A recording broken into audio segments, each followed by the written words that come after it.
into order. So we need to have a roll call, please, of all participants. Director LaHue, Here. Vice President Lather, Here. Director Jaffe, Here. Director Christensen, Here. and President Daniels. And I'm here as well. There is no public hearing tonight, so no item 2. So we go on to item 3, the announcement by board members of items to be removed.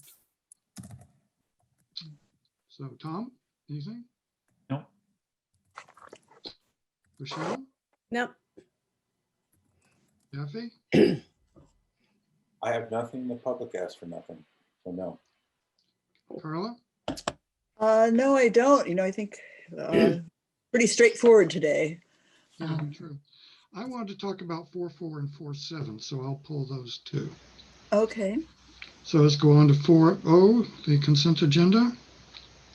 Any motions? We have one public comment on the consent agenda as a All whole. right, that's true. Okay. So you have 2 minutes. I looked at the participants and didn't see any that. I don't see any. Is Becky Becky's It's here? Becky. Yes, Ms. Steinbruner, you've been unmuted. Thank you. This is Becky Steinbruner. Can you hear me? Yes. Thank you. I elected not to ask any board members to pull items, but I do want to just speak a little bit about item 4.4 and some of the information that, as it's presented to the public, in the finance status report. I have a question on page 20.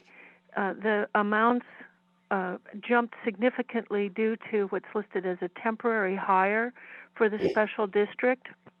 I would appreciate information. It was regarding hiring a retired annuitant. So I'm curious about that. On page 22, the bar graphs are it's good information to have the numbers, but the graphs themselves, I think, are a little deceptive. If you look at page 22, the average number of customers per tier for the fiscal year to date, the proportion of the bar is not correct for the percentages that are listed, 44% and 56%. They should be much more similar, but they are not in terms of proportionality. So I just want to bring that to your attention, but I appreciate seeing the numbers of people in Tier 1 and Tier 2. I'm hearing that maybe I'm being limited here soon, so I would like to, oh gosh, there's so much to say. I would like to point out the production decrease, and admirably your customers are conserving. In 2013, on page 58, item 4.5, the production consumption has gone way down from 2013. Thank you, Ms. Steinbruner. Thank Okay. So I'm pulling 4.4 and 4.7. Anyone wish to make any other motion? I'll make the motion, but I think there is some mislabeling on page 22 of the percentages. So that should be corrected. Mhm. Second. Okay, we have a motion and a second. Roll call, please. Director LaHue, Yes. Vice President Lather, Yes. Director Jaffe, Yes. Director Christensen, Yes. and President Daniels. Yes, as well. Okay, so that gets us done with that one. We will bring those two up later in the meeting. So it's time for oral and written communications, and I think we have one public member. So she gets 3 minutes. Ms. Steinbruner, you've been unmuted. Thank you. This is Becky Steinbruner. Can you hear me? Yes. Thank you. I would like to just speak to what I see happening in the correspondence to the board. I wrote a few times to you, all from the same computer, all from the same source, but the font size shown in the communication regarding the problems that happened at the Willowbrook injection well are curious.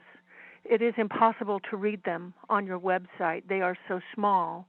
And I don't at all think that is intentional, but I would like that corrected because that is important information for the public to see.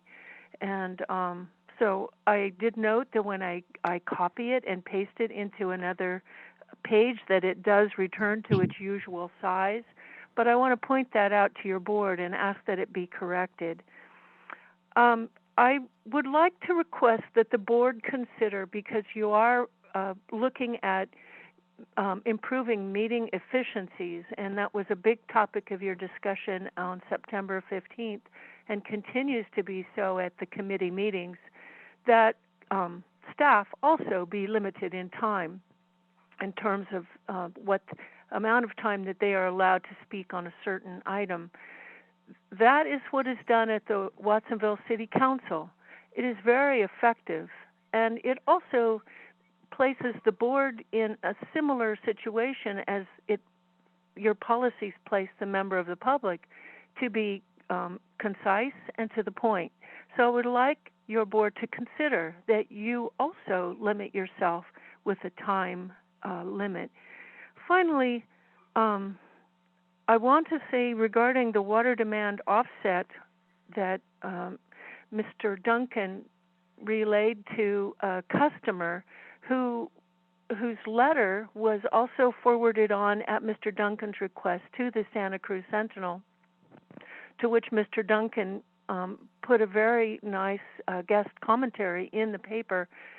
Mr. Rappaport's personal information is available to the public. I don't know if he really wants that. But regarding the water demand offset, I want to put in to you that there was 18 acre-feet of water that was used for development of the Twin Lakes Church well, injection well, that was never deducted from your water demand total offsets. And that needs to be done. Finally, I want to thank you for making a garden in memory of Vi Campbell, and I would really love to help out. I sincerely mean that. Thank you, Ms. And Steinbrenner. all differences Thumbs up. aside, I want to help with the project. Okay, so any director comments or points? Director Daniels, if I may, before you move Yes. on, this is Ron. I believe legal counsel Josh Nelson requested 6-1 to be pulled. He had no comment. Yes, that's correct. That's correct. So that's not on the agenda. Okay, I just did a quick check on the correspondence, and for me, what happens, it comes up as a PDF that's downloaded. So, but yeah, I think staff should take a look and see if something unusual is going on with the correspondence with the font size, but I didn't see anything when I did a quick look. okay. Tom, do you have any comments? No, thank you. Rochelle? No. Anything else, Mr. Jeffy? Nothing else. Okay, And And Carla? Director Daniels, I may correct the record that the gentleman submitted that letter to the Sentinel on his own. okay. Rochelle, do you have anything sorry, Carla? No, I was going to mention an interesting seminar I did. It was, I found, it was a virtual seminar. It was through the California Water Plan. It was announced at that, one of their regular e-newsletters. And it was very interesting. It was, the speaker was Maurice Hall, who is works in the ecosystems program at the Environmental Defense Fund. And he had been invited to consult with our Sigma in the advisory plan about the ecosystems aspect of Sigma. So this one didn't really involve that. That's history for Sigma at the moment, because we have our plan.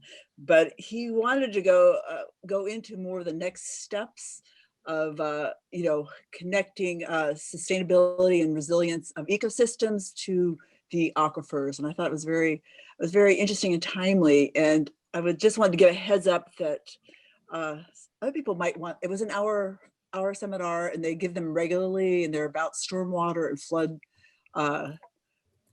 flood recharge. You know, they discuss different aspects of this kind of thing that we're interested in that isn't directly water, you know, potable water, but still tied and relevant to our own quest for resiliency. So anyway, that's all. Sounds interesting. Mm-hmm. One thing I kind of noticed out on the trail as I've been, I would tell people I'm from Soquel Creek Water District, and they would say, well, I don't live in Soquel. And occasionally I would ask them, well, where do you live? And some people would say Aptos, and some would say, you know, Seascape. And you know, once again, the name of our little institution is misleading to people. So just point that out. Okay, so we've done number 5. We go on to, we don't do 6. There is no oral district council report. So there's no 7.1, no will serves. So we go to 7.2, the water loss audit, 2019.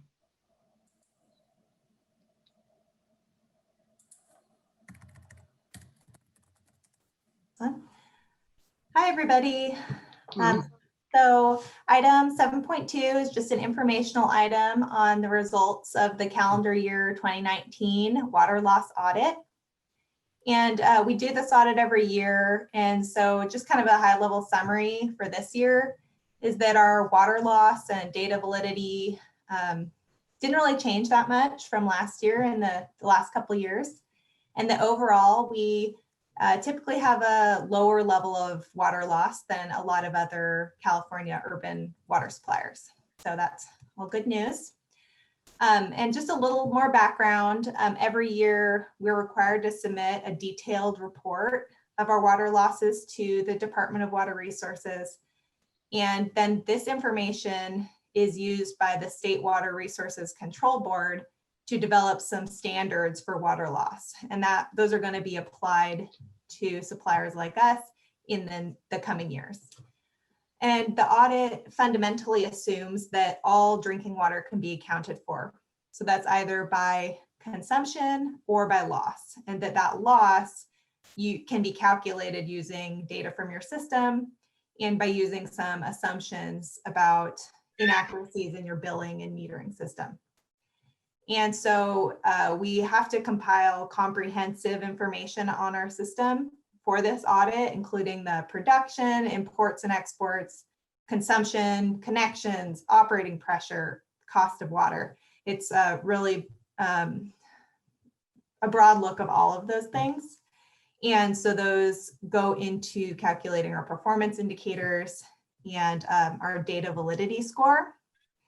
And so each category of that information gets this data validity score based on the quality of the information we're submitting. So that's like, how well are things metered, tested, and tracked? And so our validity score for 2019 was a 60 out of 100, which is the same we got last year and is fairly average across all suppliers. And it did identify some areas that could be improved to increase that score. And those include changing the configuration of our flow meters at some of our wells and implementation of a meter testing program for customer meters. And these would have the biggest effect to our score just because they influence our biggest inputs into this calculation, the production volume and consumption. And then moving on to the performance indicators, the main purpose of the audit is to calculate some of these performance indicators that give us and the state a good idea of how well we're meeting goals like decreasing our non-revenue water and decreasing the loss that we see per service connection in the district. And so the results are shown in attachments 2 and 3, but summarized on this graph here, or on this table here. And you can see that this year, compared to the median values for California urban retail water suppliers, that we're doing pretty good. Our non-revenue water is it's half of what that median value is, and our losses per connection are much lower. So those really speak to the work that we do to make sure everything is metered and that everything is tracked really well. And our auditor did note that it seems like we have good records on things and run a pretty tight ship. So that's a testament to our hard work on that. And then moving forward with the audit, over the next year, this is a yearly process, so we're always looking at how we can improve it. And so we will assess the feasibility of some of the improvements that was indicated by the audit. And we're also really following the development of the performance indicator standards. As of right now, the audits they're using that data to inform those standards, but it seems that later this year, they're going to be releasing some of those standards that we would then have to meet in upcoming years. One of those that we think is going to be fairly significant is the real losses. So that's calculating the gallons per service connection per day. And we have a pretty low number there of 13. But we think that we may actually need to adjust our number of service connections a little bit. And so we might have to do a little work there on that number, but we're just working with the information we have right now, and hopefully we'll get some more in the next couple of weeks. And that about wraps it up. Like I said, this is just an informational item, but I would be happy to answer any questions that you have about the information. Well, first we have one public comment, so let's take that.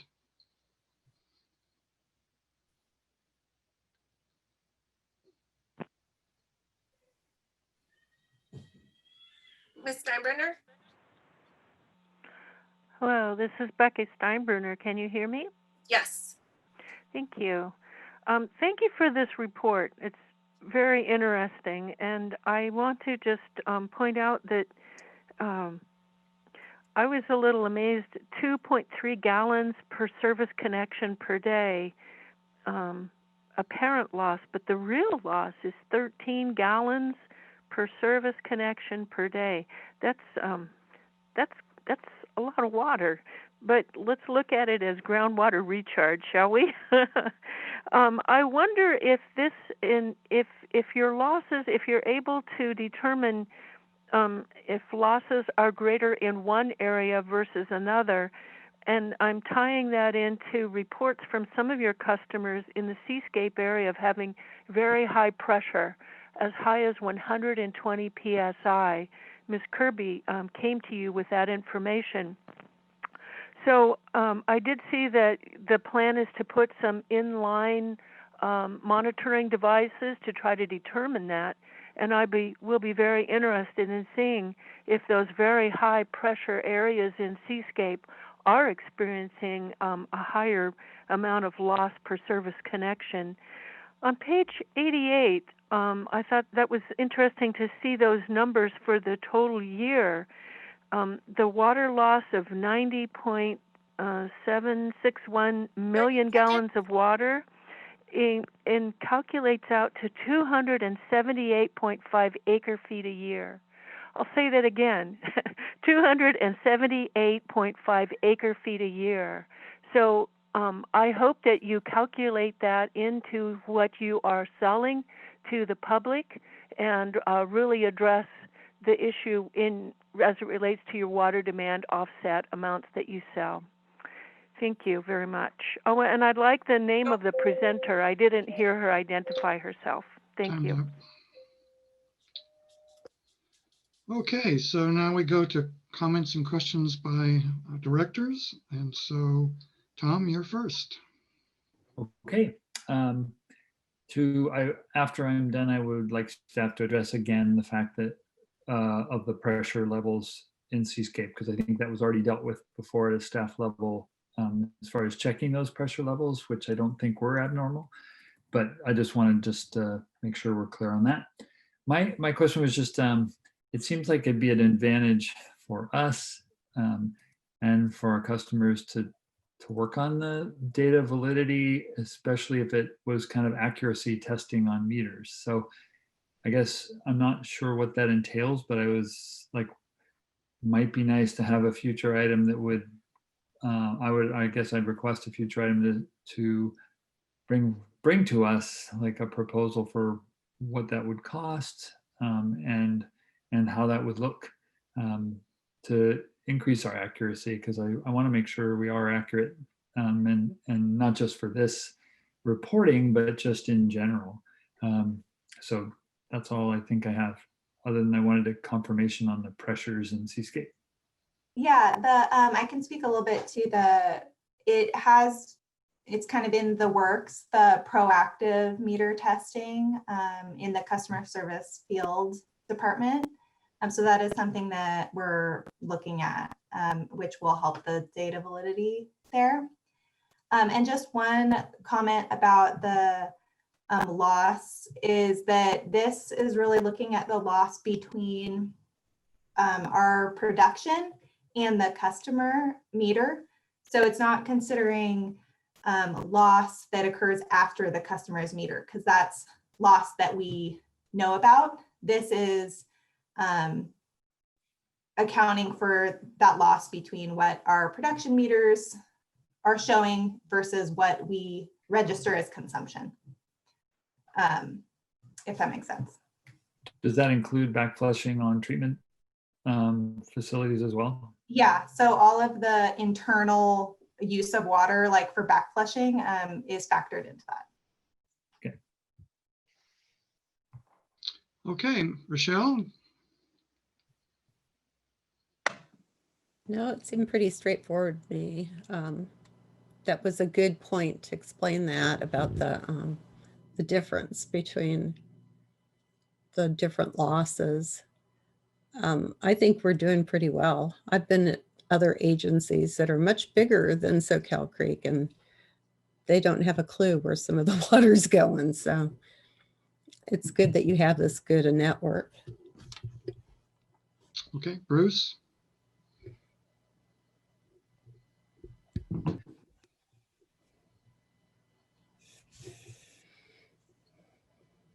Did we lose him? Mr. Jaffe? Oh, you're He's You're muted. Muted. I have to say it again then. Be more succinct this time. Good job. I'm sure it was 2 brilliant the minutes. first time around. I got 2 minutes, yeah. Good job on keeping the losses low.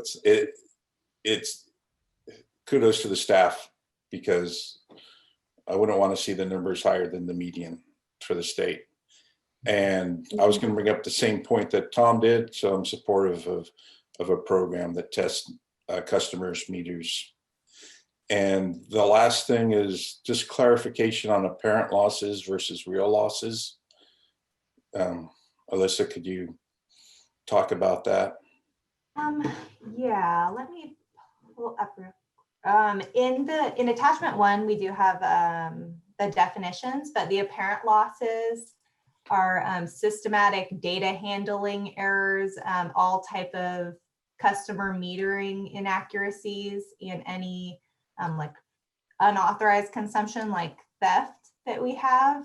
And the real loss is the volume lost through all types of leaks and breaks, overflows on mains, and anything else up to the service connection.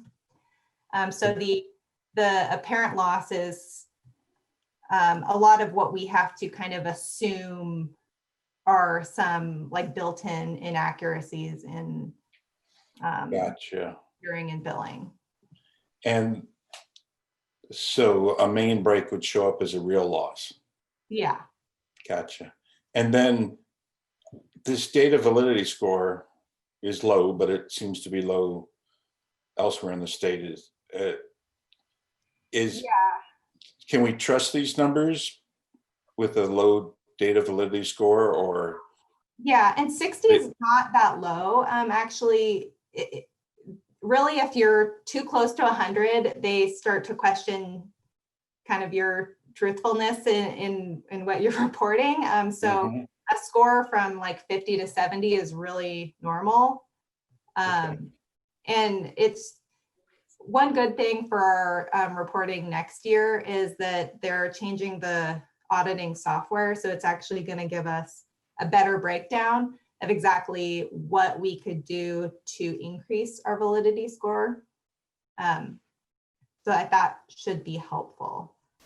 And does the advanced metering infrastructure that we're installing with the meters that give information more frequently, is that going to help our data validity scores? It might help a little bit. Okay. Yeah, it could. All right, thank you. Good work. Thank you. Carla? Oh, yeah, I just wanted to comment, like, I seem to recall in previous years that, you know, that the industry standard for water losses, unchargeable, unused water loss was like 8% of output, reported output. And I was looking for that number too. Is that not used anymore? It's broken down more specifically? I am not sure about Yeah, that was quite a few years ago. It was a few years ago that was, but I had looked at it then because I thought, well, if our leakage with our old pipes and things, our old water mains that we're slowly replacing over the years,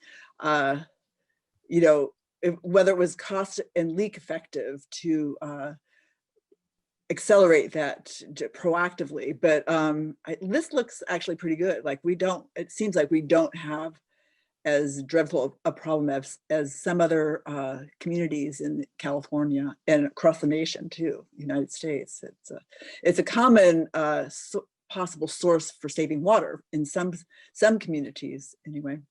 So yeah, I thought it was a very good report, and it does break down the information already a lot so that you can understand more about what's going on. So thank you.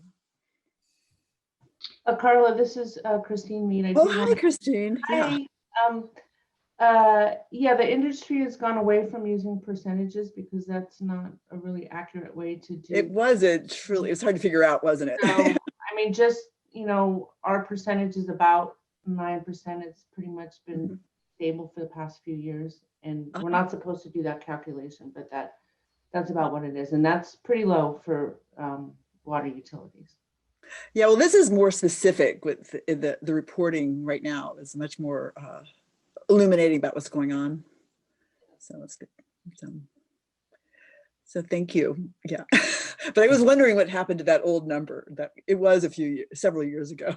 Yeah, we're supposed to avoid using that.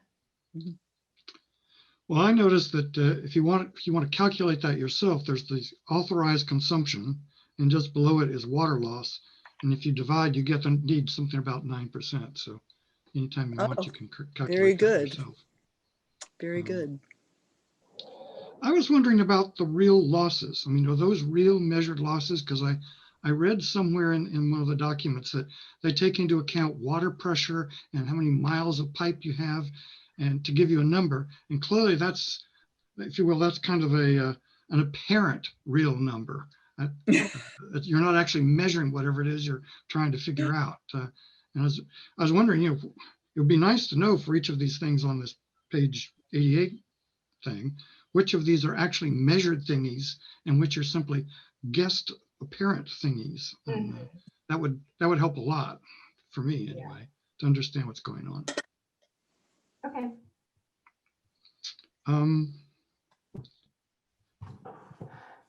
And indeed, if you look at real losses, it's pretty high. That's 250 acre feet approximately, and that's it's a goodly amount of water. So not that it couldn't happen. I mean, sometimes we have these big leaks on Soquel Drive, which we're in the process of fixing, I hope. And those can waste a lot of water. So I suppose it could be true. So, but anyway, yes, it's a interesting report, and thanks for putting it together. Looks like we'll see you again next year. Yeah. Okay, well, I guess we're done with this one, so we will move on now. We don't have to approve it. So I was going to bring up a couple of consent items. One is 4.4, and where was that?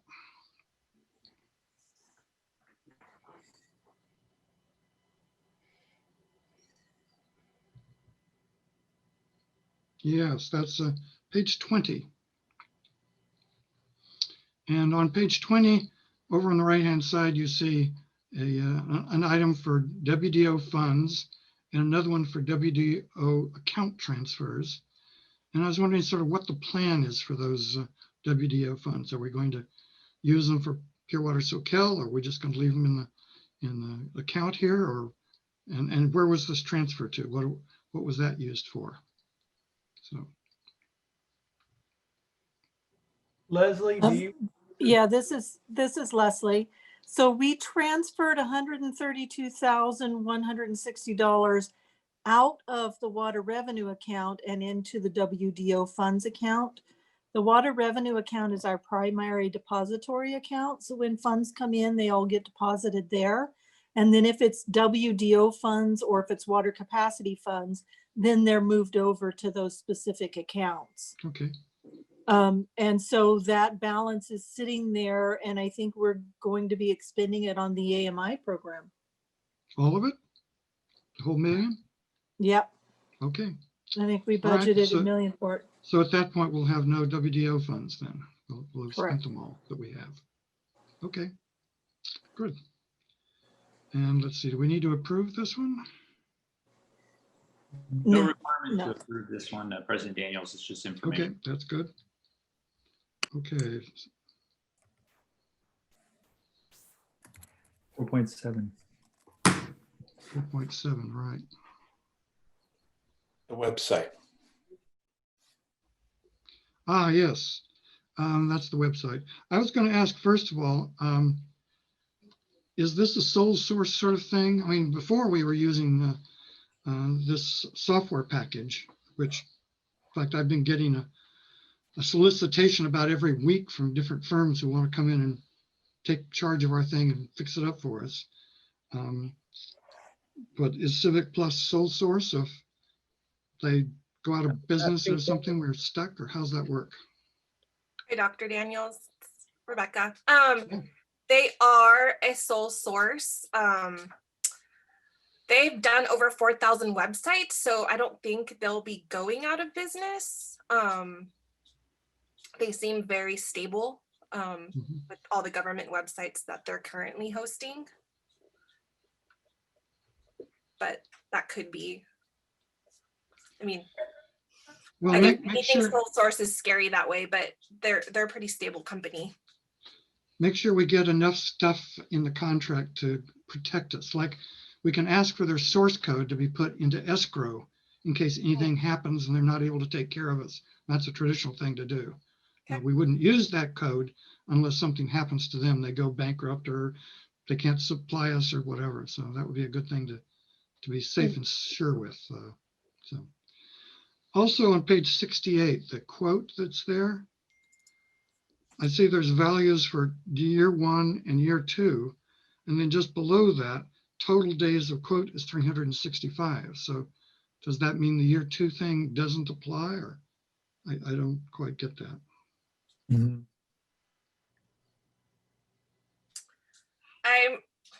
I can double was check, for but I'm both pretty year one. sure what the so year 1 is the whole shebang, right? Like the redesign, the migration, moving Yeah, all that's our clear. NDAs. And then what happens for year 2, 3, that's our annual services agreement. So that what's include, you know, if there's any upgrades that need to be done, the 24-hour tech support, and all their back end maintenance and the hosting services. So The motion actually just includes that first year, Bruce. correct. Okay, all right. I think that because they want to explain that going into this, there is a service fee, right? So it's not, which is a lot cheaper than a lot of the other places that I was looking into as well. Okay. So yeah, so for year one, it's just that just below 48,000, and And then we'll have to pony up the next year for the year two yeah, one. which we have built in already for the consultants that we were using in the past, almost the exact same amount of money. So it's not really going up too much. Okay, But we get a redesign every 4 years with that service fee, which I is saw great. that. Yeah. Okay, And they were, when I looked it over and, toured it, it seems like a really excellent website format, simple to navigate. I think it'll be an improvement. good to know. Okay, great. Okay, a motion is called for. I'll move approval. I'll I'll second second. it. I think I beat you, Bruce. Okay, you win. Okay, roll call, please. Director LaHue, Yes. Vice President Lather, Yes. Director Jaffe, Yes. Director Christensen, Yes. and President Daniels. Yes. So that's, I think, the end of the regular agenda. We're now going to be going into closed session, and we have one public comment.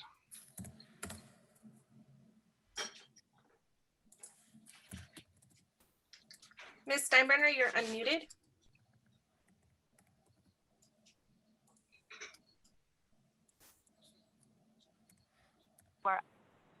Hello, this is Becky Steinbruner. Can you hear me? Yes. Yes. Thank you. I just want to speak to the litigation that you will be discussing in closed session and let you know that I do intend to carry this through with vigor. I'm not giving up. And what I would like your board to discuss is early on in your special meetings that you had when you were meeting with prospective, discussing the design build options, your board was very concerned about having built-in off-ramps in terms of runaway construction costs. I propose to you that you really need to step back and look at, if it's time, to look at an off-ramp. The project cost has nearly tripled. You started off as $65 million, and now in the WIFIA loan agreement, it was disclosed that you are budgeting $182 million. The only grant money that you've received so far is $50 million. Your customers are struggling, and I have not seen any report of any progress on the low-income ratepayer assistance program through the state. So I think it's time to be fiscally responsible to your customers and really step back and take a look at this. The City of Santa Cruz is going to present next month their water cost analysis for surface water transfers. And I think you need to look at this. On page in your financial report, it said that you will have a total of $17 million deficit in March of next year with your cash flow. And I think you really need to look at this realistically. Thank you, Ms. Steinbrenner. Okay, so that was it. So now we now go into closed session. So all of us need to log out, log Can I back just, into the other URL, and we'll meet there. Just for clarification, in case the public is watching this meeting, I just wanted to, is it too late? No, We're still on. sorry. Sorry. Just wanted to clarify once again, the WIFIA loan, they recommended that we ask for a certain amount that we only need to pay for what we use. So that is not an estimated cost of the project. That's an estimated amount of loan that we have available. And That's I think all. they also asked for an extended schedule to be entered as well. So there you go. Okay. Meet you all over there.